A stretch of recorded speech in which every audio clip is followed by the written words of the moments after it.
दोस्तों आज के इस वीडियो में मैं अपना ट्रेन जर्नी शेयर करने वाला हूं दिल्ली से श्रीनगर तक का। हालांकि दोस्तों ये ट्रेन दिल्ली से ही आता है, लेकिन मुझे बोर्ड करना था लुधियाना में। तो ये रहा लुधियाना स्टेशन, जहां से मैं उधमपुर के लिए ट्रेन लिया हूं। आप चाहे तो जम्मू तवी के लिए भी ले सकते हैं, लेकिन उधमपुर उतरते हैं तो आप जम्मू तवी से 70 किलोमीटर आगे निकल जाते हैं बाय ट्रेन। तो आप चाहे तो जम्मू तक भी जा सकते हैं, लेकिन वहां से 70 किलोमीटर और पड़ता है उधमपुर। तो आप ध्यान रखें इस बात का। हालांकि दोस्तों उधमपुर के बाद हमारा अगला डेस्टिनेशन होता है बनिहाल रेलवे स्टेशन, जो कि आप उधमपुर से जाएंगे तो 2 घंटा कम लगेगा, जम्मू तवी से जाएंगे तो 2 घंटा ज़्यादा लगेगा। तो आप लेकिन कहीं से भी जा सकते हैं, कोई दिक्कत वाली बात नहीं है। लेकिन प्रेफर करिए कि ज़्यादा समय आप ट्रेन में ही बिताइए, वो सेफेस्ट रहता है, ट्रैफिक से आप बच सकते हैं। तो इसलिए मैं प्रेफर किया हूँ कि उधमपुर तक मैं ट्रेन से जाऊँगा, जो कि जम्मू तवी से 70 किलोमीटर आगे है। तो फाइनली मैं लुधियाना से 6 घंटा का जर्नी करके मैं उधमपुर पहुंच चुका हूं। आप दिल्ली से चलेंगे तो मिनिमम 8 घंटे का और मैक्सिमम 12 घंटे तक का समय लग सकता है। लेकिन इस बीच में आपको ध्यान रखना है कि करीब करीब पठानकोट के आसपास आपका जितने भी प्रीपेड सिम है वो सारे क्लोज हो जाएंगे, नो सर्विस दिखाएंगे, चाहे वो किसी भी कंपनी का हो। यहाँ सिर्फ पोस्टपेड सिम ही चलता है, और या फिर यहाँ जम्मू कश्मीर का लोकल सिम ही आपका चलेगा। खैर सिम यहाँ भी मार्केट में इजीली मिल जाता है, लेकिन आप इस भरोसे में ना रहे, क्योंकि जैसे ही आप एक गाड़ी से उतरते हैं दूसरा गाड़ी तीसरा गाड़ी आप पकड़ते जाएंगे फटाफट से और आगे बढ़ते जाएंगे। तो ऐसे में सिम लेने का मौका नहीं मिल पाता है। ये है एक्चुअल रियलिटी, जो कि मैं खुद फेस किया हूँ।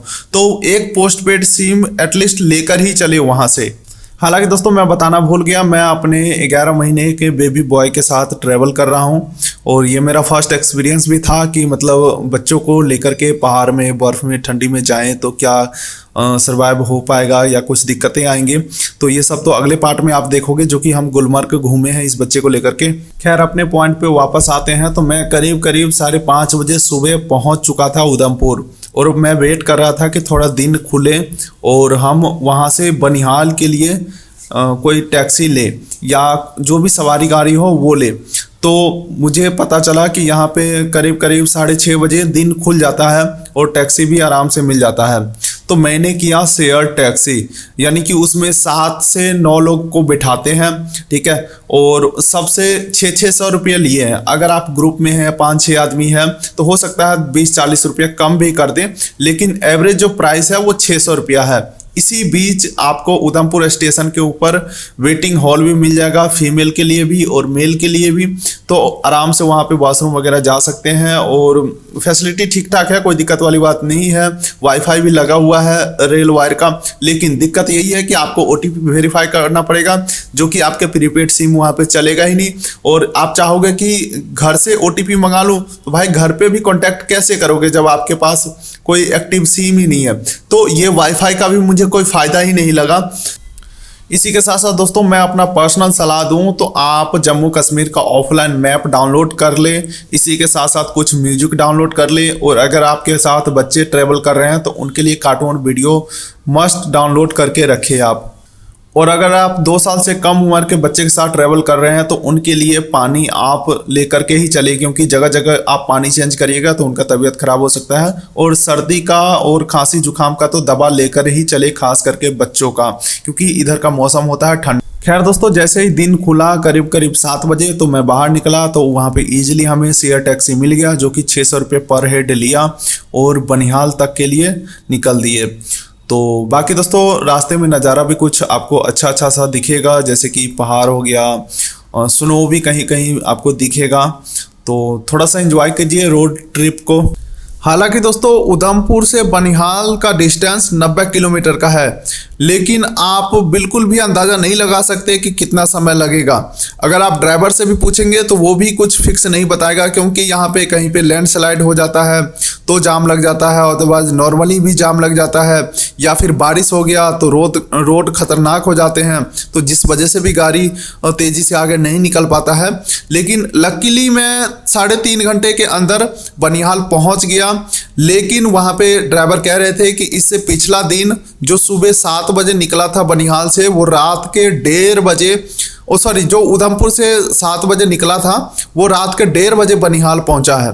तो समय का यहाँ पे बिल्कुल भी फिक्स नहीं है। जाते समय हमें कोई ट्रैफिक तो नहीं मिला, लेकिन आते समय तो मुझे मतलब बुरा हाल हो गया था।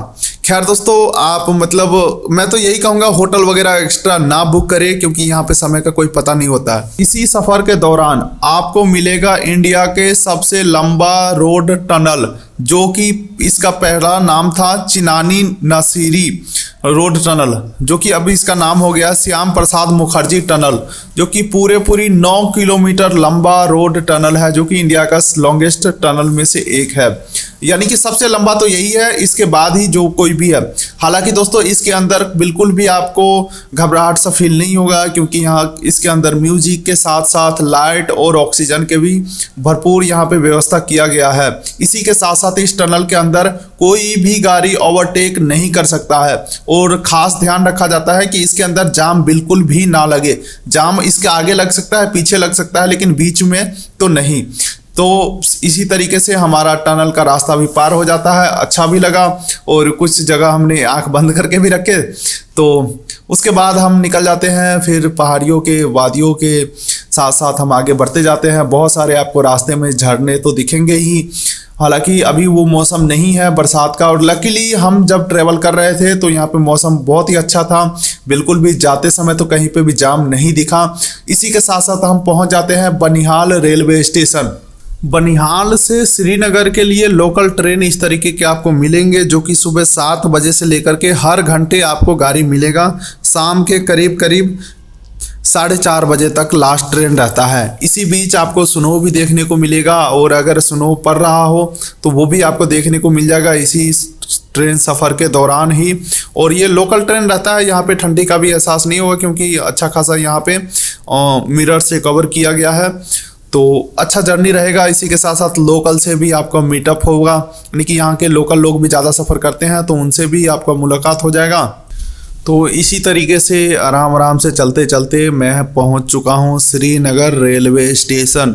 अब हमारा यहाँ से अगला डेस्टिनेशन होता है डल लेक के पास। हमने होटल बुक किया था, तो हालांकि मैं बिल्कुल भी आपको सजेस्ट नहीं करूँगा एडवांस में बुक करें। मैं बुक करके पछता रहा था, तो वो चीज़ सारा चीज़ तो आप अगले वीडियोस में देखेंगे। लेकिन फ़िलहाल मैं आपको बता दूं, यहाँ पे इस रेलवे स्टेशन के सटे हुए कोई भी शहर नहीं है। आपको थोड़ा सा 10 किलोमीटर दूर ही जाना पड़ेगा, तब जा करके कुछ भी होटल या रूम वगैरह आपको मिलेगा। ठीक है, जैसे नॉर्मली शहर के साथ होटल होता है, वो यहाँ पे श्रीनगर में बिल्कुल भी ऐसा नहीं है। आपको यहाँ से बाहर ही निकलना पड़ेगा। जैसे ही आप बाहर निकलेंगे तो आपके अगले डेस्टिनेशन के लिए जहाँ पे भी जाना है वहाँ के लिए आपको गाड़ी मिल जाएगा। फ़िलहाल मैं यहाँ से शेयर टैक्सी लिया, 100 रुपये पर हेड लिया उन्होंने, और हमें पहुँचा दिया श्रीनगर डल गेट के पास। तो वहीं पे हमारा होटल था। और मैं आपको भी सजेस्ट करूंगा पहला दिन स्टे करें डल गेट के आसपास ही, ताकि आप श्रीनगर के लोकल साइट सीन भी देख सके, और डल गेट और डल झील का और शिकारा राइड वगैरह कर सके डे 1 में। और वहीं से आपको गुलमर्ग, सोनमर्ग हर जगह का टैक्सी भी मिल जाएगा, प्राइवेट और शेयर। तो दिक्कत वाली बात नहीं है। मेन पॉइंट आप डल गेट के पास रख सकते हो, जैसा कि मैंने रखा था। वहीं पे अगर फास्ट फॉरवर्ड में अगर मैं 0 से यहाँ तक का अगर मैं बात करूँ, तो मैं रात को करीब 12 बजे ट्रेन में बैठा था लुधियाना में, जो कि सुबह 5 बजे हम उधमपुर पहुँचे, और 6 बजे 6:30 पौने 7 में मैं उधमपुर से निकला हूँ बनिहाल के लिए। और बनिहाल में करीब 9:30 बजे पहुँच गया, और 9:30 बजे बनिहाल से ट्रेन लेने के बाद करीब 12 बजे मैं श्रीनगर पहुँच चुका हूँ। अब 12 बजे श्रीनगर रेलवे स्टेशन से चलने के बाद पौने 1 बजे तक मैं डल गेट के पास पहुंच चुका था। मैं अपने वाइफ और मैं अपने 11 महीने के बेटे के साथ। बाकी अगले वीडियोस में आप देखेंगे गुलमर्ग का सीन।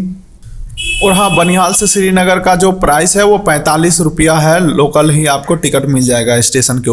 बाकी दोस्तों असली मज़ा तो आपको अगले वीडियोस में देखने को मिलेगा, जहाँ पे हमने घूमा गुलमर्ग, जहाँ पे हमने स्की भी किया, और इस तरीके के गाड़ी में भी सफ़र किया, जो कि पहाड़ों के ऊपर यही चलता है।